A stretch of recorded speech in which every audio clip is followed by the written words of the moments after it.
Let's just get down to the brass tacks. Does Dying Light 2 Stay Human require a patch to fully function? Oh yes it does, beyond all doubt now.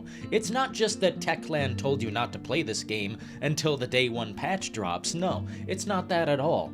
It's the fact that, oh my god, people thought this was gonna be just fine, but now this is an actual nightmare situation. It is unfathomable to think that they are promising to fix over 1,000 problems in this game with the patch. Oh, the patch. Praise the patch. Praise be to the patch. How many times have I heard about the day one patch from other games saying they're gonna fix it there, partner? How about that really big one, that punk one with Keanu Reeves in it, and it's got some relationships and you can change the choices in the story and there's so many different endings.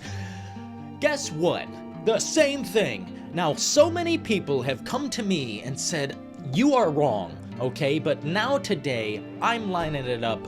You are wrong. Dying Light 2 Stay Human does disappoint.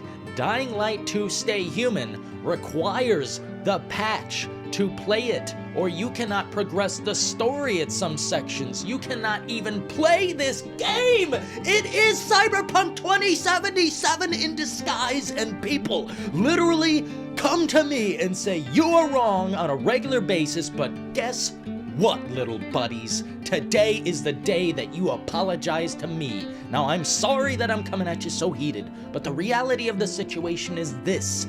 I seen for months and months that the cracks were indeed starting to show with this Dying Light 2 Stay Human, which isn't even the same game it was before, first and foremost. This is a completely different situation.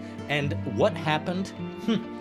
I'm not even going to compare it to The Witcher in Cyberpunk 2077 because, look, Techland, they've had some hits and they've had some drastic misses. Nobody talks about the failures that they've had. Now, let's not go digging through the past, though. It's too late.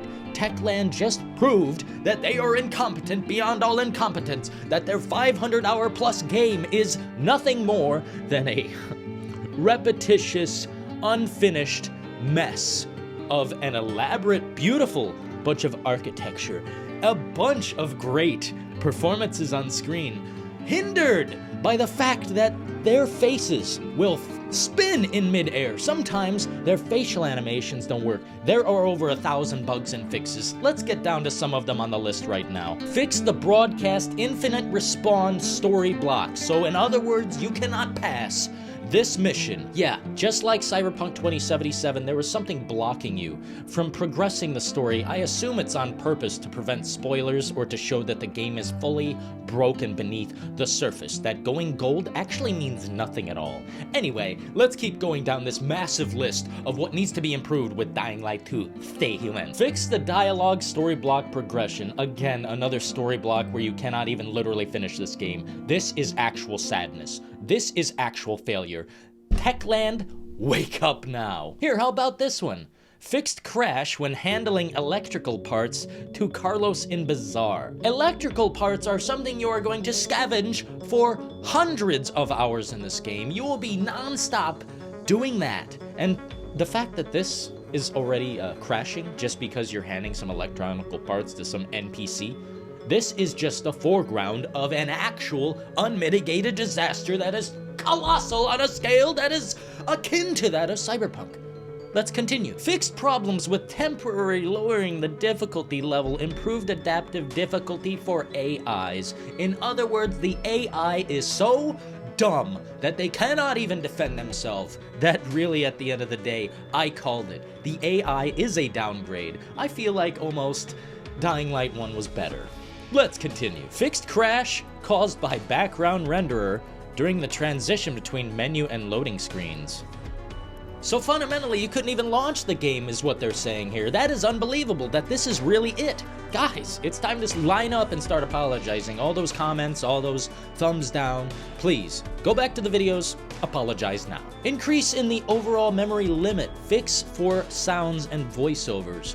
So their voiceovers are missing and there's some sounds taking place that shouldn't? Yeah, I've seen exactly that. A zombie was in the town, running in place, but it was actually an NPC. So all you heard was a zombie, and you just seen a soldier standing there. incredibly sad. It is almost indescribable, the problems that are happening. I don't even know how they intend to fix this. 5 years? Huh? You think Cyberpunk 2077 is going to be fixed in 5 years? Good luck fixing Dying Light 2 in 5 years. Trust me, it is going to be an uphill battle that will go on until you can't, right? Resolved problems with objects and AI sinking into the ground on a flat surface. I am not even kidding, guys. That is verbatim Cyberpunk. It is done. I mean, the more I go down this list, the more I'm just thinking, how much I called this. I mean, it's just unbelievable, actually. Fix for AI sometimes freezing and becoming immortal when the owner changes during death. When the owner changes during death? Don't know what that means, but freezing and becoming immortal? This is not the PS2 generation anymore. I mean, even back then, they used to finish games. What's happened? I mean, literally, what's happened? I'm asking the real question, guys. Fix streamer mode option that was not working properly. This, to me, is something that never got fixed with Cyberpunk. I still hear the same music, and I don't know if it's just royalty-free or what, but the truth of the matter is, I cannot believe that they are having trouble with something so simple as this. Just take out the music when it's not necessary, you know? When it's copyrighted, you just disable it. Is it that hard? Is it really that hard? Techland, I thought you were something, but you are nothing! Fixed crash on opening the secondary screen. Jesus! When does the game not crash? When does the game not fucking crash? Because from what I can tell, is that most of these problems are fixing clashes. What is up with that? Fixed disconnecting co-op sessions after a certain amount of time. You know, I still haven't seen any co-op action in this game. None at all. So when I see that, I'm sure we're going to see more than we bargained for with this Dying Light 2077. Because really, did we deserve this? Did we ask for this? They could have delayed the game. They could have done something else because, you know, we haven't had a good source of entertainment like this was set out to be in a while. It's been some time since a game that came out really delivered like this, on this level. And maybe the promises to begin with were the problem. Maybe those promises made this definitively unable to succeed. But look, they failed to deliver on even providing us with a working game. No patch. I bet this game runs abominably. I bet this game runs so bad that it rivals Cyberpunk, especially on the base consoles. Jeez. Everything I've seen has led me to believe this, that this is no longer the Techland you remember, that these people have sold you a broken product.